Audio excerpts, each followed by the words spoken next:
大家好啊！我哋今日咧就嚟講第一個故仔啦。係我一位 client 咧，咁佢因為俾呢個降頭攻擊，咁所以咧佢就走嚟揾我嘅。咁你可以叫佢做黑魔法啊、降頭啊，或者係巫術啊咁樣啦。隨你中意係叫做乜嘢啦。咁佢因為受到呢個攻擊咧，就想嚟睇下係咩事。其實佢知係邊一個攻擊佢嘅，咁所以咧佢就想知翻一個前世今生嘅關係，點解會俾人攻擊得咁嚴重啦？咁係基本上係想攞佢命添嘅。咁然後我哋就一齊睇睇佢呢一個故仔啦。咁當事人咧係一位女性啦，佢被攻擊嘅應該話所攻擊佢嘅人咧，其實係佢爸爸嘅小三。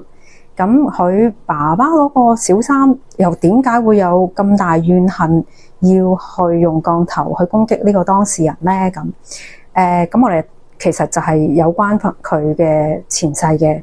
咁我哋睇到入元神宮嘅時候咧，就睇到呢一個當事人咧，佢同佢爸爸嘅關係咧就唔係父女喎。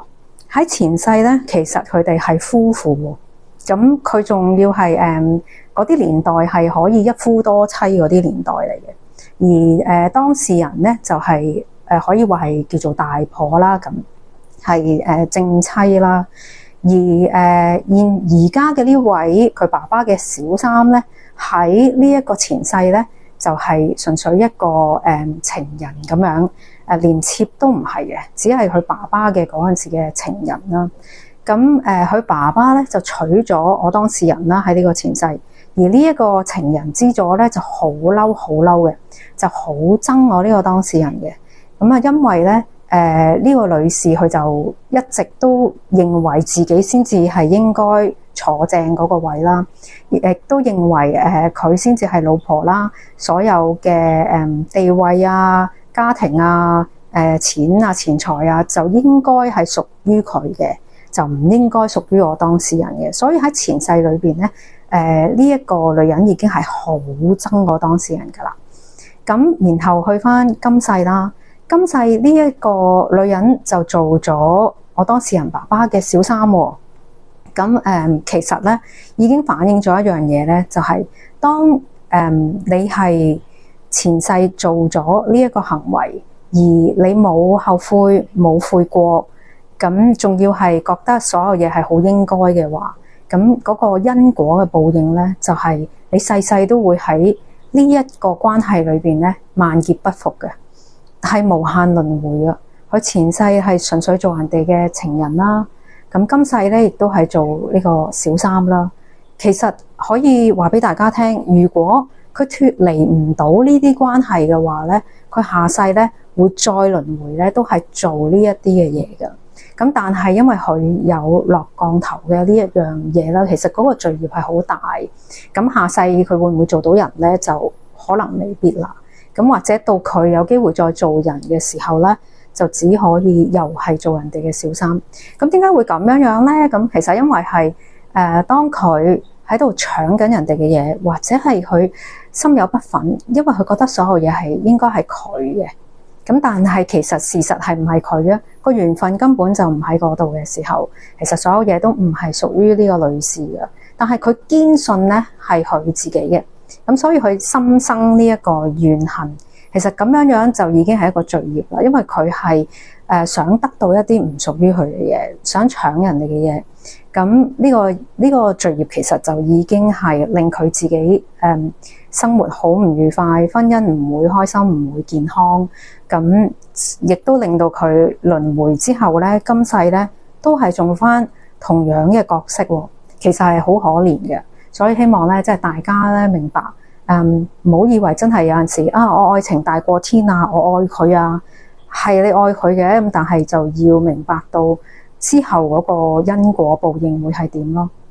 咁今世就因為有前世嘅經歷咧，所以呢一個女人咧係對我當事人咧係十分之怨恨嘅，所以係好奇怪嘅。其實佢哋係互不相識嘅，完全唔相識嘅，但係可以憎對方憎到要對方死嘅。咁所以可以睇到咧，即係點解有啲人會係未見過嗰個人，但係嗰個心已經有個憎恨喺度，其實就係關前世嘅事啦。咁呢一個故仔亦都係一樣啦。咁然後我嘅當事人即係當然啦，降頭係解咗嘅，因為元神宮咧係有辦法去解嘅，只要揾到就得噶啦。咁呢一個降頭嘅故仔，我留待下一次先講。咁今日係專注即係做小三嘅因果報應啦，其實就係咁，所以大家要知道唔好嘅關係咧，其實真係好應該斬斷佢嘅，因為你會世世輪迴咧都係做翻同樣嘅嘢嘅。咁亦都有朋友會話：點解前世係夫婦，今世會變咗父女嘅？咁樣係噶，唔係話你係夫婦一世就世世都係夫婦，唔一定噶。仲好多時係可能今世係夫婦，下世唔係，或者前世唔係夫婦，今世係睇翻你嗰個因緣而定噶。所以唔好以為我同我老公幾咁相愛啊，點樣我哋下世要再做夫妻咁樣，未必噶，係未必。所以點解要惜緣咧？要珍惜你而家今世有嘅緣分嘅，因為下世要相見，可能要等好多個下世之後先會相見咯。咁同埋相見係咪仲係嗰個角色咧？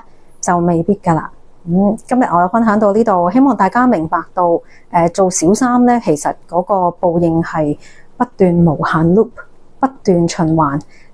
你個情感之路咧，其實會係好慘嘅。所以我都奉勸大家能夠快啲醒覺，可以脫離呢個苦海嘅。好多謝大家。